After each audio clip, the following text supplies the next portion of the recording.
ugly on the outside, beautiful on the inside. You know the type, and before long, you fall in love. But when it comes to Metro Exodus, it's beautiful on both counts, and it's hard to argue otherwise. Unless you are blind, in which case I have no idea how you finished an FPS game. There are very few games like this. Morrowind, the original Mafia, Fallout 2, they all have two things in common: low budgets as well as talent and passion far beyond their scale. That's why they have cult followings. And the same is true of the Metro series. A Metro with an atmosphere as dense as nuclear fog and questions just as heavy. Metro Exodus is a game that stands out from the series as clearly as a 20-year-old idiot stuck in primary school. Because it's a Metro without the Metro, which is a pretty bold move, but what else could these poor developers do when the story they're adapting is literally a trip through post-nuclear Russia? Let's look at this masterpiece, with a soul as deep as the unmeasured taiga, but also its flaws, which I'll break down with the respect this game deserves. The one thing that really makes this game stand out is its soul. Not one, but many of them, the characters. But if you imagine over-the-top Hollywood-style walking stereotypes, you couldn't be more wrong. These are characters with flesh and blood, probably some of the most human characters I've ever seen in gaming.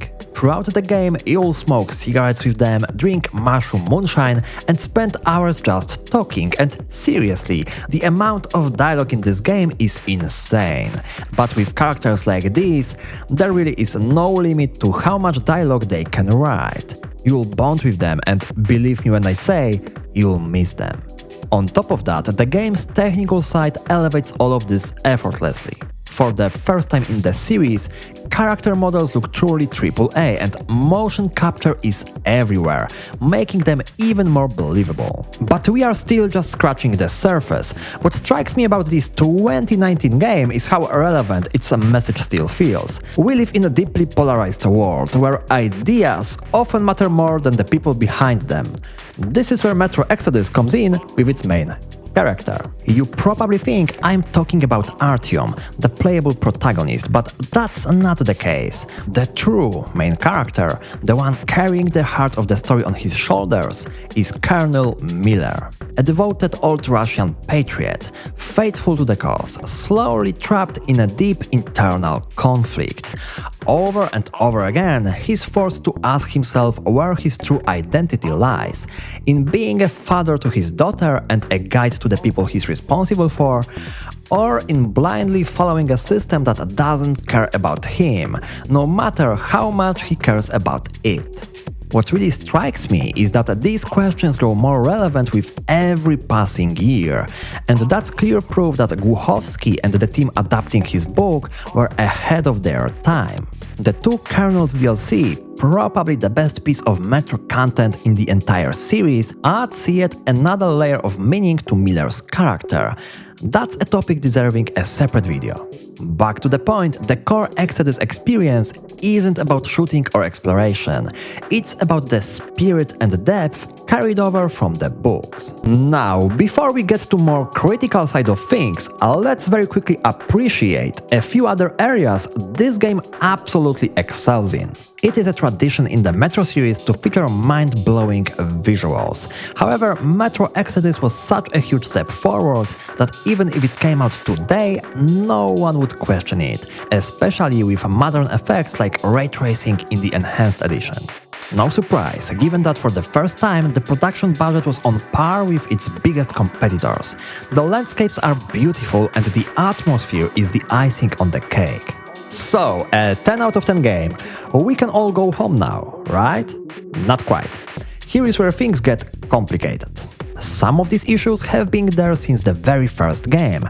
Others are trickier, because complaining about them is a double-edged sword. How else can you describe elements that are intentional from a game design perspective, yet executed in a way that leaves a huge amount of room for improvement? Take open worlds. You can't live without them, but you can't refund them on Steam either, right? In Exodus, we step outside the metro for the most of the game, so creating larger, open locations felt like an obvious choice. Out of the 7 chapters, 2 feature Far Cry-style exploration. It's not entirely optional either, since you need to gather resources and craft ammo. But my question is simple: what does it actually add to the game other than playtime? I don't really see any upsides, only downsides. These areas dilute the pacing of the story and feel bleak compared to the rest of the game. Another system driven by intentional design choices is survival itself.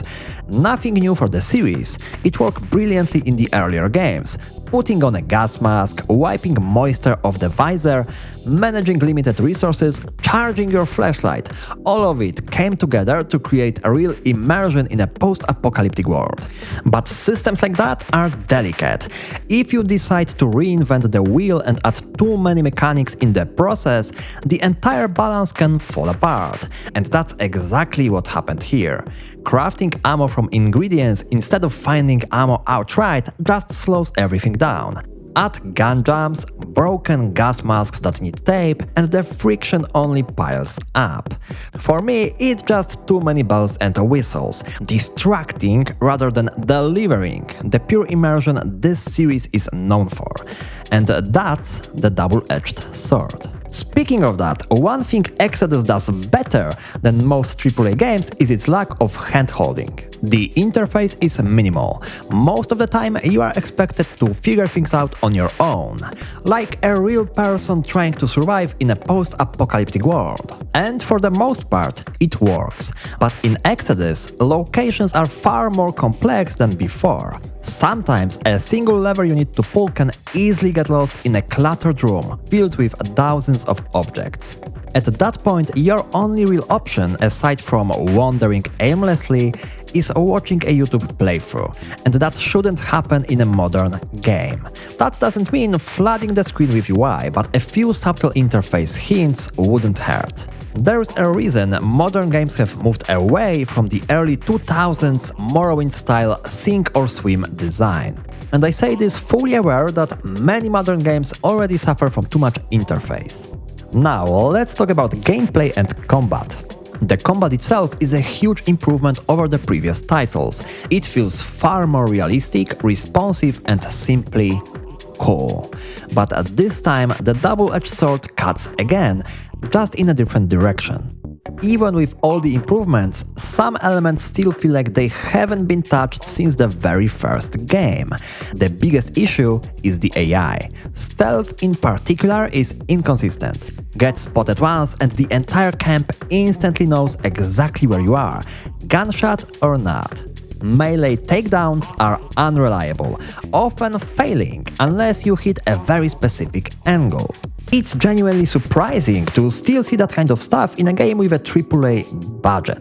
And there is movement, often floaty, imprecise, especially when jumping, turning open areas into an unnecessary source of frustration. All of this make the gameplay feel dated, which is a real shame because it had the potential to stand alongside modern FPS blockbusters. And that's exactly why Metro Exodus becomes a very specific kind of game. A genuinely brilliant game in areas like the story, characters and atmosphere, but also a flawed one, weighed down by elements it overdid, survival systems, unnecessary open areas and technical issues that make the gameplay feel dated. Not a game for everyone, only for people who truly know what they are getting into. But if you give it a shot and don't expect every game to be a big budget RDR2, you get an experience that offers something human, deep and ultimately priceless. But what about you? What kind of game do you personally value more today?